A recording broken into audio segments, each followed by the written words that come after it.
Can divorced Diane retire with only $200,000?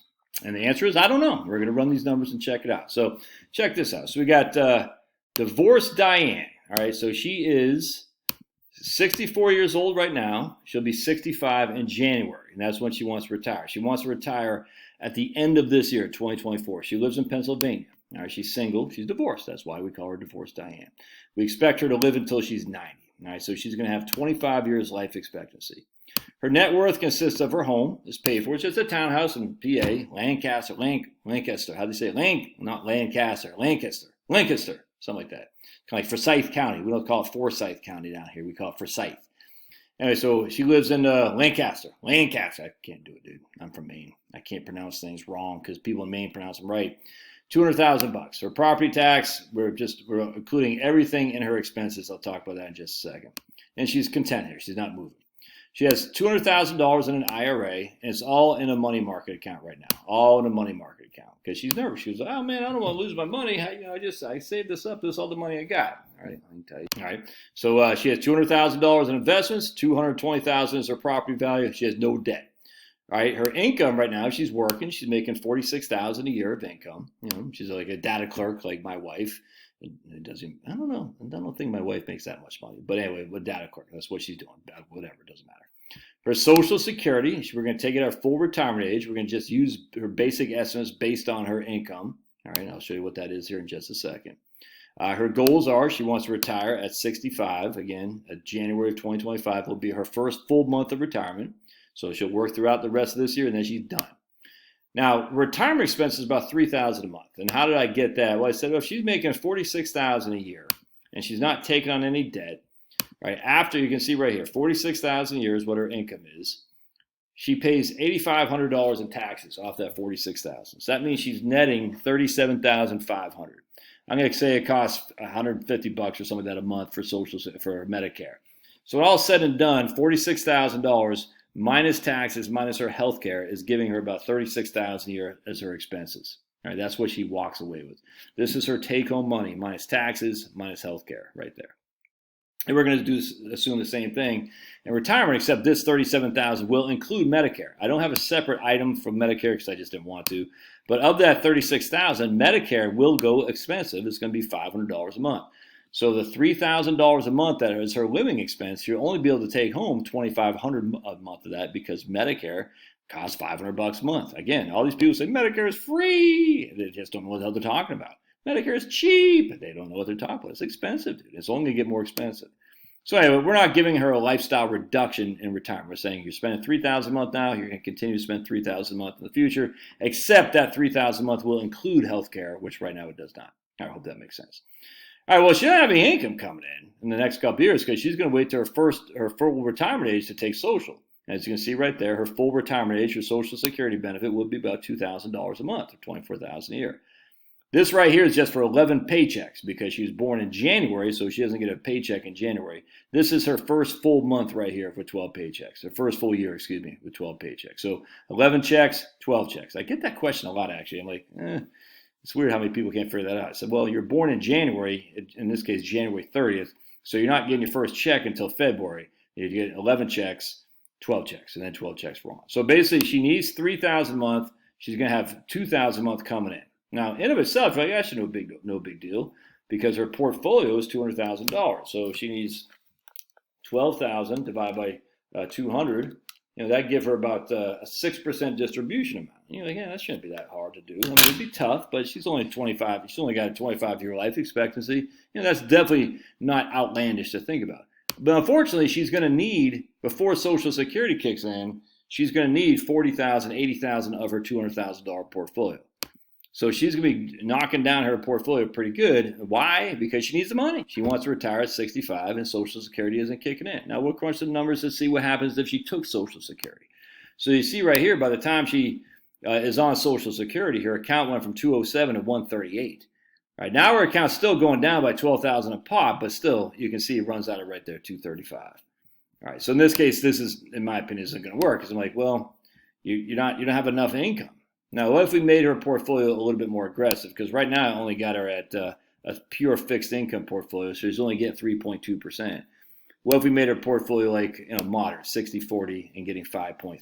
I don't think it's going to change that much, but let's double check. Let's see what we got. 5.3 as opposed to 6. We'll change this guy right here. Retirement allocation, we'll make it moderate. Again, I don't think it's going to change that much. Blink, and that'll probably still be 0.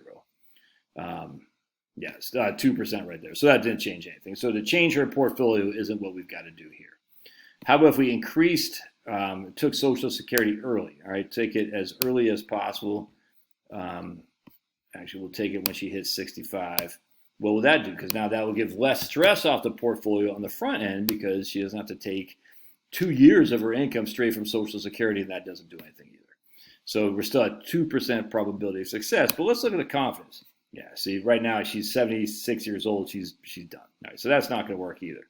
All right, so now what happens if we reduce her expenses from $3,000 to $2,500? What if we reduce her expenses? All right, so check this out. What does that do for probability of success? Interesting. That brings up to $52,000. So reducing her expenses from $3,000 to $2,500, that's $30,000 a year. That brings up to 52%. As long as we go back to taking Social Security early, at a full retirement age, I'll probably drop it a little bit. No, see, I mean, it probably increased a little bit. It did. So now we have a moderate portfolio. We take Social Security at 67, and we reduce our expenses by $2,500 a month, by $500 a month. That now she's in the ballpark. Because look, by the time she ran out of money and the 25%, she'd be 87 years old. Even her median, she still has $23,000, but she's still tracking fine until she's in her late 80s. That's not a bad place. Not a bad place to be. So let's kill her off early. Let's say she dies at 85 instead of 90. Let's see what happens then. And let's see what this. Remember, she's divorced. All right, so she has no. Now she's at 77. Interesting. Now what we're going to do though, check this out. We're going to go to reverse mortgage calculator, say $200,000. Remember, she's divorced. She got no kids that she's leaving any money to. So we're going to say, and she's 65 years old, and she has no debt on the house at all. What do we say? It's $220,000. I think. Yeah, we said 220. Blink. And we're going to come down here, and so she has the ability to borrow right there, $500 a month. All right, $500 a month for the rest of her life. So what we're going to do now is we're going to come back here. And we're going to say we're going to increase her cash flow profile. We're going to go income. We're going to go to add income. We're going to go other income. We're going to set other income here. $500 a month, reverse mortgage. All right, that'd be $6,000 a year. And we're going to start it right now, and we're going to do it until she's dead. And we'll say it's tax-free, because it is tax-free. All right, so now what are we looking at? We're going to go to retirement. And by the time now she's at 100%. Interesting. So if we increase this back up to $3,000, this is her monthly spending, all right? That should bring it back down to 77%, I think. Let's take a look. 88. So all we did here, is we took we've took the reverse mortgage and give her $500 a month of equity of her tax-free of cash flow for the rest of her life. There's no two ways around that. That's just a fact. All right. And we use the closing costs in the reverse mortgage too, by the way. So she's probably not going to die with any equity. I mean, I don't know. She could. I don't know. And then we took her $3,000 a month. We let her keep $3,000 a month of income, of expenses. Social Security is giving her $2,000 a month. So between Social Security and her reverse mortgage, that's $2,500 a month, which means she only needs $500 a month from her $200,000 portfolio. But her $200,000 portfolio will only be about, what do we say, about we're reducing it by about $80,000, by about $120. All right, so she only needs $500 a month, but that is going to come from a portfolio that's only $120 by the time she's on Social Security, because she has 2 years of funding her own expenses without being on Social Security. So $500 a month, or $6,000 a year divided by $120,000, that's a 5% distribution amount, and that works just fine. You can easily do that, absolutely. But what if we kept it in a current allocation money market? I don't think it's going to work very well because the money market is only paying. Ooh, it did. Look at that. 85%. Nice. Oh, that's with her down to 85. This is with her down to 85. Look at that. So she could still keep it in the money market, and we had her live until 90, spend $3,000 a year, It's just an extra $500 a month. I'm telling you, that's why those reverse mortgages are so incredibly important, because the extra $500 a month allowed divorced Diane to keep her money in safe assets if she wanted, allowed her to take Social Security at her full retirement age, which she should do, and she can still retire this year. Anyway, I'm just telling you, if you're having a hard time making ends meet, you got to do one of two things: decrease your outflows or increase your inflows. How do you decrease your outflows? Find stuff that you're wasting money on. How do you increase your inflows? Take a part-time job, find ways to turn your assets into cash, and the reverse mortgage is one of those ways. Anyway, I thought you'd find that interesting. Divorced Diane, what I call her, Diane? Yeah, divorced Diane, $200,000, and she can retire without question. But there's some stuff she has to do. All right, love your thoughts. God bless. We'll see you.